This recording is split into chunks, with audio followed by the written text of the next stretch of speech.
If you've ever struggled to make objects truly fit into a photo's perspective, today's tutorial is going to change your Photoshop game in a big way. By the end of this video, you'll be able to seamlessly place anything, a logo, a sign, even a piece of artwork, onto any surface within your image, all by using Photoshop's vanishing point filter. You'll not only learn the steps, but you'll understand why each move matters, so you can get realistic, professional-looking results every time. Let's jump right into it. First things first. Find the layer with the object you want to place in perspective. Say you've got a sticker you want to pop onto a wall in your photo. Make sure that layer is selected, and then copy it. Just hit Ctrl+C on Windows or CMD+C if you're on a Mac. This step basically puts your object onto the clipboard, ready for Photoshop to paste wherever we want.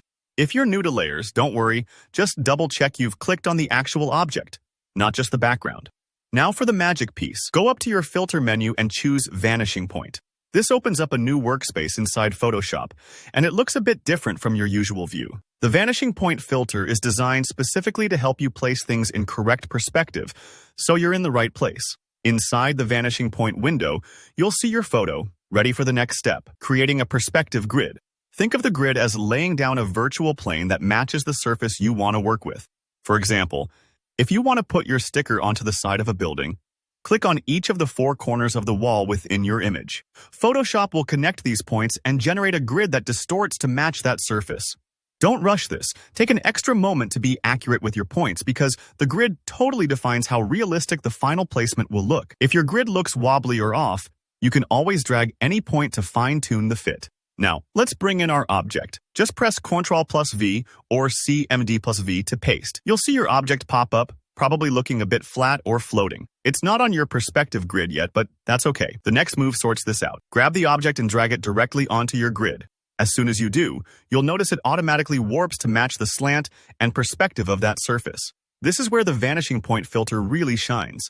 If your object ends up way too big or off-center, don't worry. Use the free transform shortcut. Hit Ctrl+T, CMD+T on a Mac. You'll see handles appear around your object. Hold down Shift while you drag a corner to resize, so everything stays in proportion. Try to make the object fit the grid naturally. Imagine it's actually part of the wall, floor, or table you picked. This is a great time to eyeball things and ask yourself, would this actually happen in real life? When you're satisfied, just click OK. Photoshop will apply the placement and the perspective effect onto a new layer. Now you can go back and tweak colors, add shadows, or blend edges, knowing that your object's perspective is locked in and looks just right. And that's it.